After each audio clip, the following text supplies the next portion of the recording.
வணக்கம் நண்பர்களே. தமிழக சட்டமன்ற தேர்தல் 2026 ஏப்ரல் 23ஆம் தேதி நடக்கிறது. ஆனால் ஒரே ஒருவருக்கு மட்டும், ஒரு அரசியல்வாதிக்கு மட்டும் ஏப்ரல் 20ஆம் தேதி நடக்கிறது. அது தேர்தல் அல்ல, தர்ம யுத்தம். ஒரு கருவறைக்கும், ஒரு தாயின் கருவறைக்கும், ஒரு கழிவறைக்கும் நடக்கக்கூடிய யுத்தம்.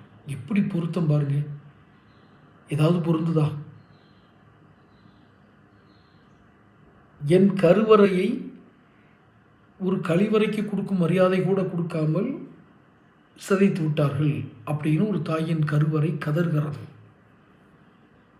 அதை ஒருவர் நியாயம் பதில் சொல்ல போகிறார். ஏப்ரல் 20ஆம் தேதியே அந்த அரசியல்வாதிக்கு தீர்ப்பு எழுதப்பட்டுவிடும். நான் சொல்வதை நம்புவது மிக கடினமாக கூட இருக்கும். ஒரு வாக்கு கூட கிடைக்காது. ஒரே ஒரு ஓட்டு.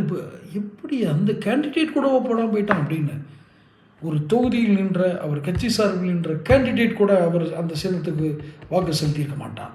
நான் யாரை சொல்கிறேன், எதை பற்றி பேசுகிறேன் என்பது உங்களுக்கு நன்றாக புரிந்திருக்கும். அந்த ஏப்ரல் 20ஆம் தேதி தலையெழுத்து மாற்றி எழுதப்படும். நான் என்னமோ அரசியலை மட்டும் சொல்லலை, அத்தனை அவமானகரமான ஒரு வார்த்தையை ஒரு இடத்தில் பயன்படுத்தினார் அந்த அரசியல்வாதி. தன் மனைவியை குறித்து எந்த மதிப்பும் இல்லாத செல்லா காசு என்று சொல்வதை ஆங்கிலத்தில் சொன்னார். அவர் ஆங்கிலத்தில் சொன்னதால் அதை நாம் தவிர்த்து விட இயலாது. அவர் ஆங்கிலத்தில் தான் சொன்னார். அவர் தன் மனைவியை குறித்து தான் அப்படி சொன்னார் என்பது அந்த கூட்டத்தில் இருந்தவர்களுக்கு தெரிந்திருக்கும்.